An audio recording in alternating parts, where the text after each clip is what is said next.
Welcome to my channel. Subscribe, listen and enjoy my stories every day. I woke up that Thursday morning like any other day, wrestling with breakfast prep while corralling my two kids into their school routine. The house buzzed with the chaos of cereal bowls clinking, backpacks being zipped, and reminders to grab lunches. Claire, my wife, was already out of the house, heading to the city for a work trip. Or so she said. Around 7:30 a.m., the sharp ring of my phone cut through the noise. I glanced at the screen, an unfamiliar number. Curious, I answered. Hello. Hi, it's me, Claire's voice came through, tinged with distress. Something awful happened. What's wrong? I asked, setting down the butter knife. My mind raced to worst-case scenarios, a car accident, a mugging. My purse was stolen last night, she said quickly, her words flowing as if rehearsed. I left it at the hotel lobby desk while getting a newspaper. When I came back, it was gone. I sighed, partly relieved, partly annoyed. Claire, how could you be so careless? I know, she said, her voice softening to her usual charm. I've already called the hotel staff, and they're looking for it.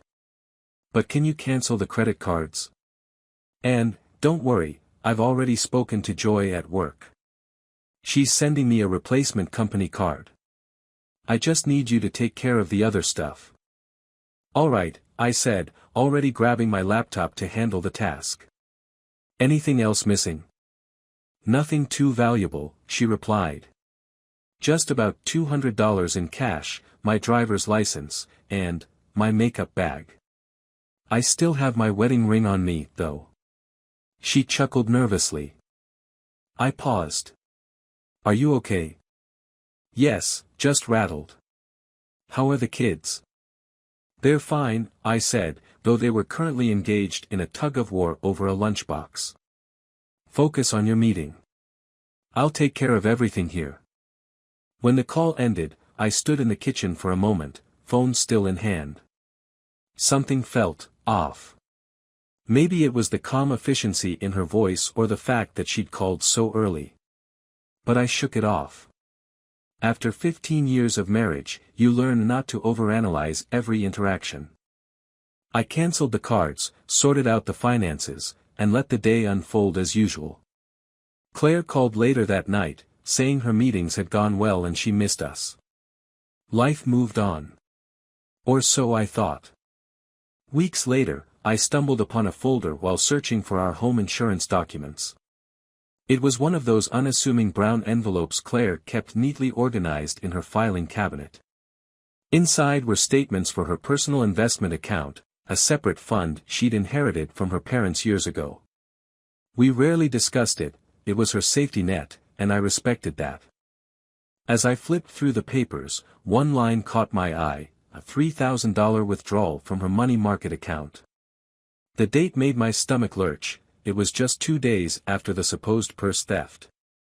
What was she doing with that kind of money? Curiosity burned in my chest. I dug deeper into the statement and discovered the funds had been used to write a check. The recipient was a jewelry store in the same city where she claimed her purse had been stolen. My mind raced with possibilities, none of them good. Why hadn't she mentioned this? Claire wasn't the type to splurge on frivolities, and she certainly hadn't come home with anything new. The idea of her buying something for someone else, a gift, perhaps, made my jaw tighten. Who would it be for? She didn't have close friends or family needing expensive jewelry. I couldn't let it go. The next day, while Claire was at work, I called the jewelry store. Thank you for calling Sterling Jewelers, a cheerful voice greeted me. How can I help you today? Yes, I began, feigning calm. I'm calling about a purchase my wife made recently. There might be an issue with the warranty. Of course. Do you have the transaction details? I rattled off the date and amount, my hand trembling slightly as I held the phone. There was a long pause as the woman on the other end searched her records. Ah, here it is, she said finally. Yes, I remember this purchase. Your wife came in to replace her wedding and engagement rings. She mentioned they were stolen. My stomach dropped. I'm sorry, what? She said her rings were stolen and needed replacements, the woman explained. We helped her find a matching set. Is there an issue with the new rings? No, no issue, I said quickly, my voice tight. Thank you for your help.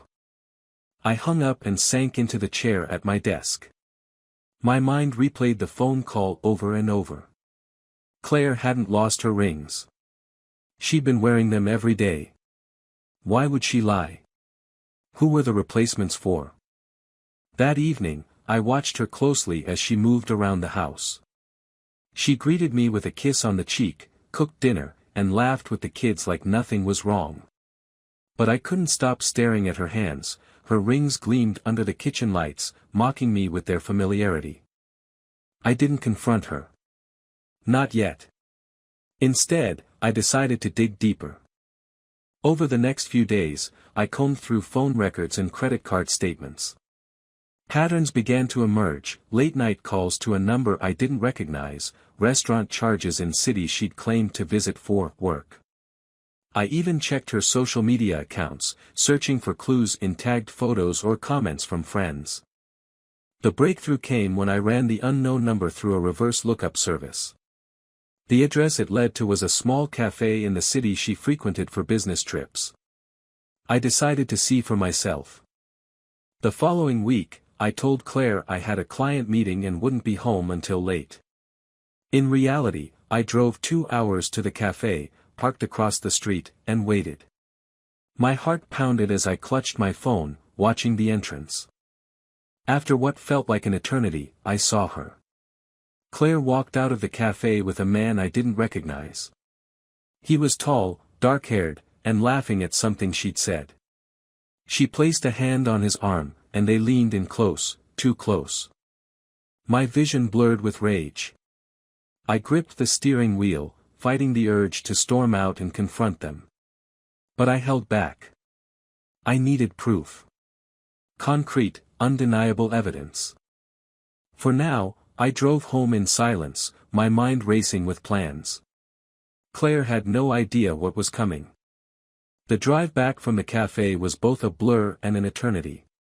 My hands gripped the steering wheel so tightly my knuckles turned white. Every mile added to the suffocating weight on my chest. By the time I pulled into the driveway, the sun was low on the horizon, casting long, accusatory shadows across the house. Our house. The place I thought was the bedrock of our family, now tainted by the images burned into my mind. I didn't go inside immediately. Instead, I sat in the car, staring at the front door, trying to collect myself. Claire was inside, likely putting the kids to bed or scrolling through her phone, pretending everything was normal. The thought made my stomach churn. I had to play along for now, keep my cards close. This wasn't just about catching her, it was about understanding why. When I finally walked through the door, Claire was in the kitchen, wiping down the counters. She smiled when she saw me, her face lighting up as if nothing was wrong. "Hey, you're home late," she said, her tone casual. "Dinner's in the fridge. I made lasagna." I forced a smile, the kind that doesn't quite reach the eyes. "Thanks. Long day at work." She nodded sympathetically, wiping her hands on a dish towel. I figured. "You've been so busy lately. Don't work yourself to death, okay?" The irony of her concern nearly made me laugh. Instead, I muttered something noncommittal and went upstairs to shower. The hot water washed away the grime of the day, but it couldn't touch the anger simmering just beneath my skin. That night, I couldn't sleep. Claire dozed peacefully beside me, her breathing slow and steady. I stared at the ceiling, replaying the scene outside the cafe over and over again. The way she leaned into him. The way he touched her arm. I'd never felt so powerless. By morning, I had a plan. The next step was tracking her movements. Confronting her without solid evidence would only give her a chance to deny, deflect, or twist the narrative. I needed irrefutable proof, something she couldn't talk her way out of. The first thing I did was install tracking software on her phone. It wasn't hard, I'd helped her set up the device when she got it, so I already knew her passcode.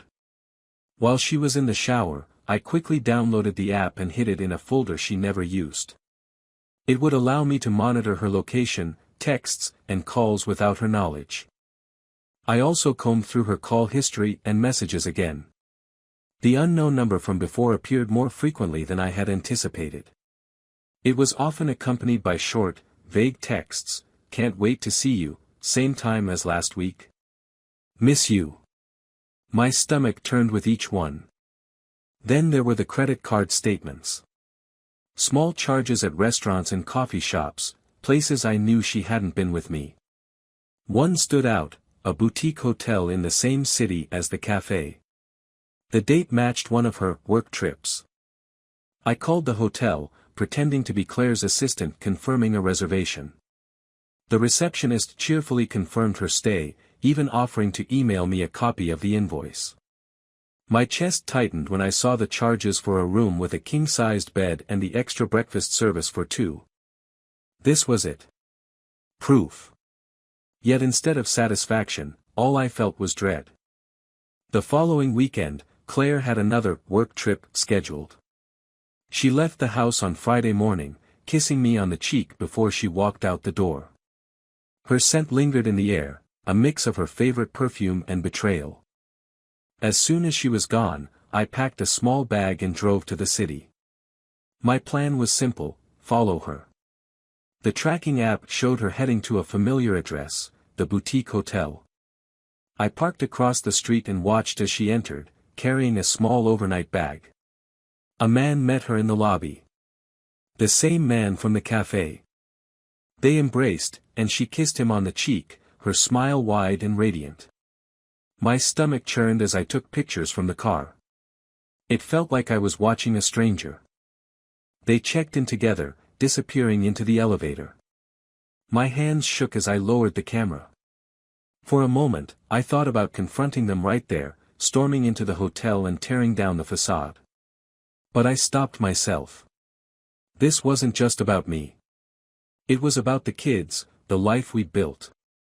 If I was going to blow it all up, it had to be on my terms. That evening, I returned home, the weight of what I'd seen pressing heavily on my chest. The kids were at a sleepover, so I had the house to myself. I sat at the kitchen table, staring at the photos on my phone. Each one felt like a dagger to the heart. Claire and I had built a life together, shared dreams, raised children. How could she throw it all away for him? As the night wore on, anger began to replace the pain. I wasn't just hurt, I was furious. Furious at her betrayal, furious at myself for not seeing it sooner, furious at the man who thought he could take what was mine.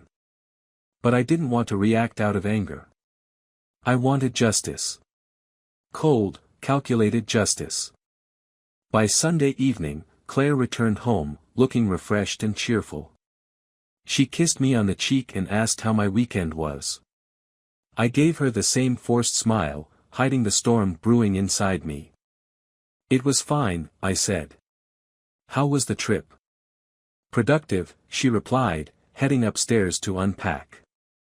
I think we'll close the deal soon. I nodded, watching her disappear up the stairs. The audacity of her lies almost made me laugh.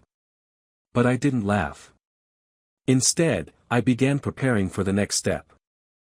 Claire had no idea the game had already begun, and I was no longer playing by her rules. By Monday morning, the weight of my decision had crystallized into icy determination.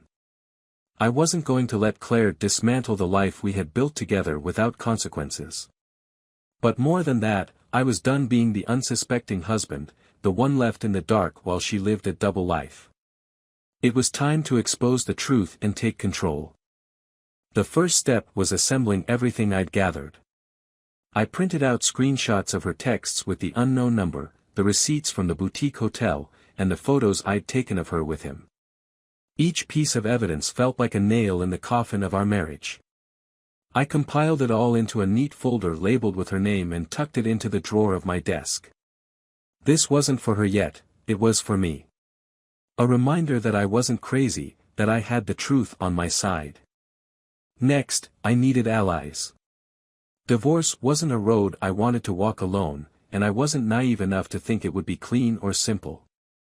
Claire was clever, and if cornered, I knew she'd fight back. I needed someone in my corner who wouldn't flinch at her manipulation. I contacted a family law attorney the same day. Jennifer Pratt came highly recommended as someone who handled high-stakes cases with precision and tact.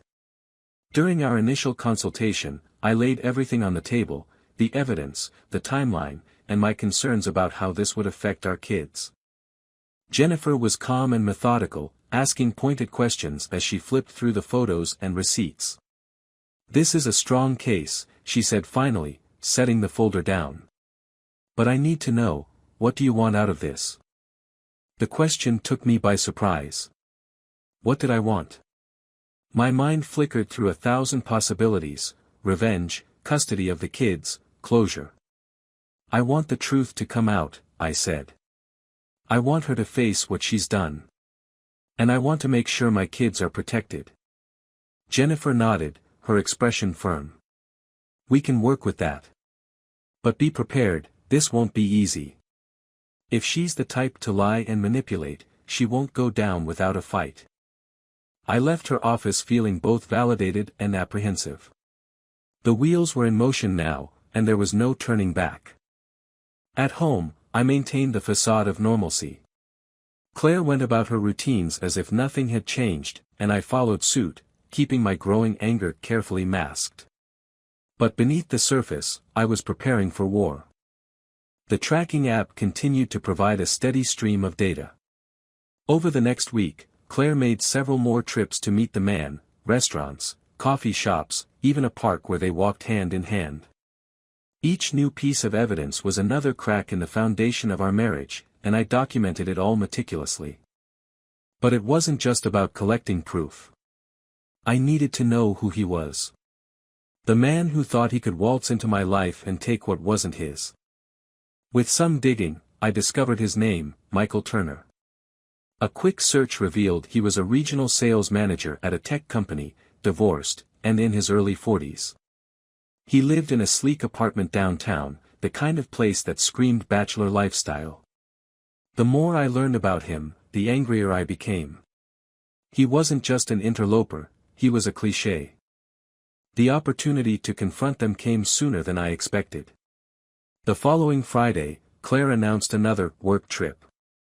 She kissed me goodbye in the morning, her smile sweet and unassuming, and left the house without a second thought.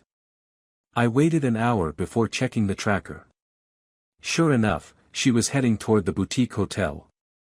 I decided it was time. I drove to the hotel, parking a few blocks away to avoid being spotted. The tracker showed her inside, her phone stationary on the 4th floor.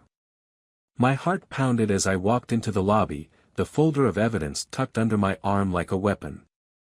The clerk at the front desk barely glanced at me as I approached. "How can I help you, sir?" "I'm looking for my wife," I said, my voice calm but firm. "She's checked in here with a man. I'd like to confirm which room they're in." The clerk hesitated, her professional smile faltering. "I'm sorry, sir, but I can't give out that information." I slid a $100 bill across the counter. "I'm not here to cause a scene. I just need confirmation."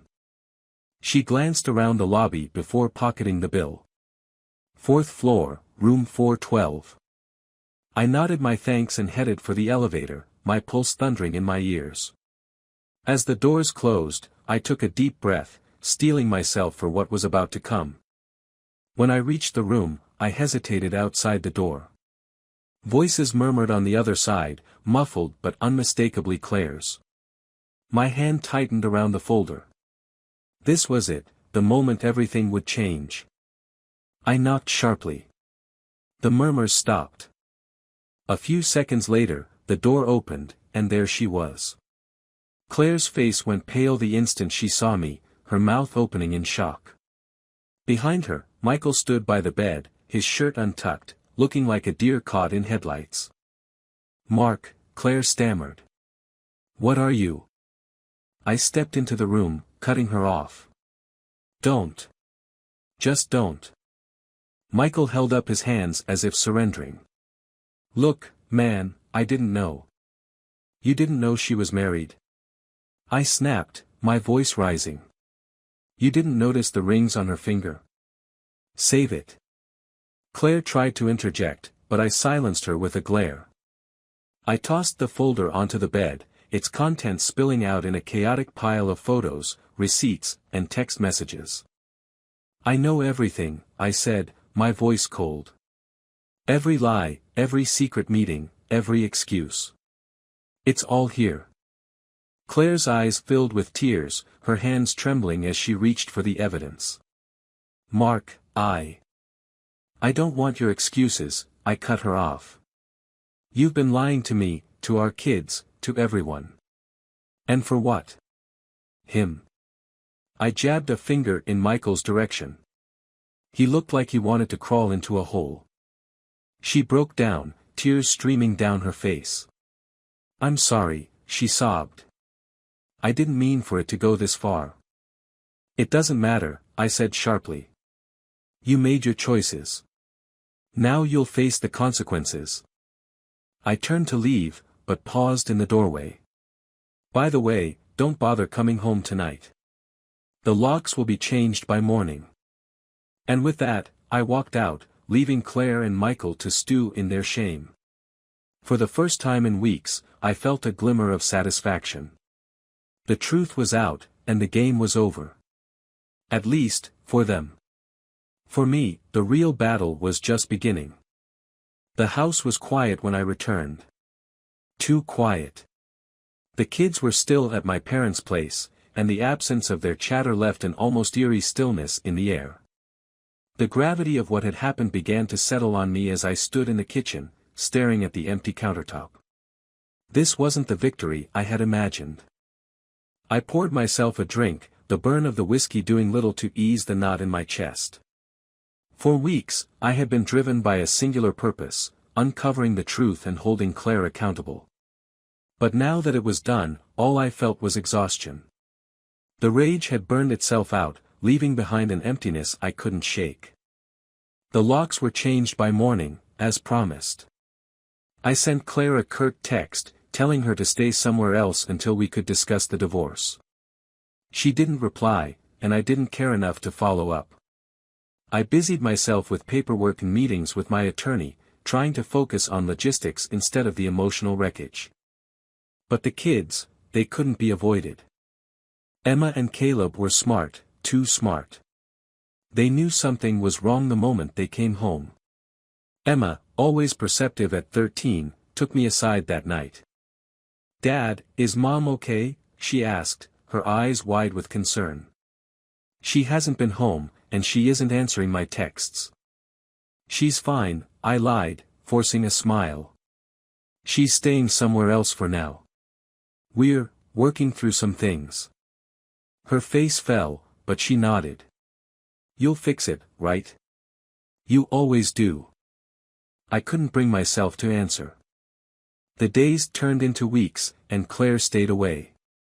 I filed for divorce, and through my attorney, we arranged for her to see the kids on weekends. The arrangement was tense but civil. I didn't want to argue in front of Emma and Caleb, they didn't deserve to be caught in the crossfire. Claire, for her part, seemed remorseful. She would look at me during drop-offs with a mix of regret and desperation, but I avoided her gaze. Every time I saw her, all I could think about was the hotel room, the man, and the lies. Forgiveness wasn't in the cards. One night, as I sat alone in the living room, my phone buzzed. It was a text from Claire. "Can we talk? Please." I stared at the message, my thumb hovering over the screen. Part of me wanted to delete it, but another part, the part that remembered the good times, the love we had once shared, hesitated. Against my better judgment, I replied. Fine. Tomorrow night. After the kids are asleep. She arrived just after 9, looking smaller than I remembered.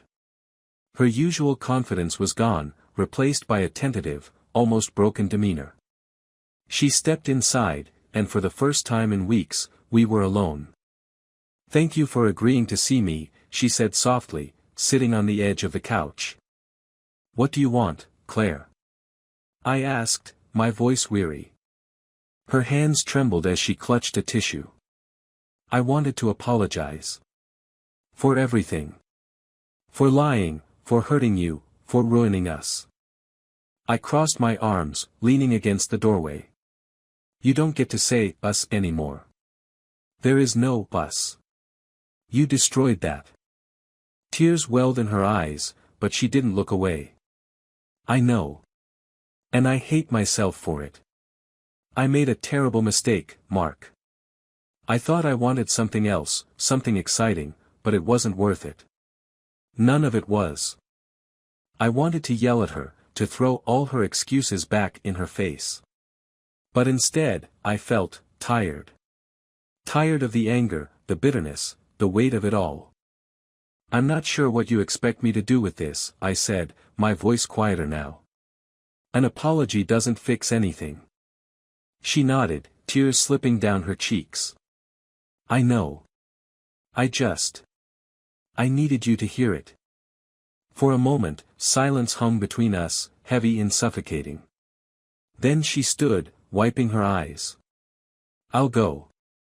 Thank you for letting me say this." She moved toward the door, but something stopped me. Maybe it was the fragility in her voice, or the way she carried herself like a shattered woman. Against my better judgment, I spoke. "Claire." She turned, her eyes searching mine. "I hope you find a way to be better. For the kids, if nothing else." She nodded, her face crumpling with emotion. "I will. I promise." That night, I couldn't sleep. Her words echoed in my mind, stirring something I didn't want to acknowledge. As much as I wanted to hate her, part of me still felt the loss. Not just of her, but of the life we'd built together. The memories, the laughter, the love, it was all gone, replaced by a hollow void. The next morning, I received a call from Claire's sister, Melissa. Her voice was frantic, barely coherent. "Mark, it's Claire," she said, her words rushing together. She's in the hospital. She tried to." The world tilted, and I had to grip the counter to steady myself. "What happened?" I demanded. "She tried to take her own life," Melissa sobbed. "She left a note. It said she couldn't live with what she'd done." The rest of the conversation blurred into noise. I hung up, my mind racing. Without thinking, I grabbed my keys and drove to the hospital. When I arrived, Melissa was waiting, her face pale and tear-streaked. "She's stable," she said, her voice shaking. "But they're keeping her for observation." I nodded, barely processing her words. All I could think about was Claire lying in that hospital bed, broken in a way I hadn't seen before. This wasn't the woman who had betrayed me. This was someone lost, drowning in her own guilt. When I finally saw her, she looked so small, so fragile. Her eyes opened slowly, and when she saw me, tears filled them again. "I'm sorry," she whispered. "For everything." I sat beside her, the anger that had driven me for so long now replaced by an overwhelming sadness. "Claire, why?" "I couldn't take it anymore," she said, her voice trembling. "The guilt, the shame, losing you, losing the kids. It was too much." I didn't have words. What could I say to someone who had reached the edge of despair? All I knew was that I didn't want this. Not for her, not for me, not for our children. "You need to get better," I said finally. "For them. For yourself." She nodded, tears streaming down her face. "I'll try. I promise I'll try." As I left the hospital that night, a crushing sense of loss settled over me. Claire's betrayal had shattered our family, but her pain had revealed the depth of her regret. There were no winners here, no satisfaction in revenge. Just two broken people trying to find a way forward in the wreckage of what once was. And as I drove home, I realized that some wounds never heal. They only scar, leaving a reminder of what was lost, and what could never be again.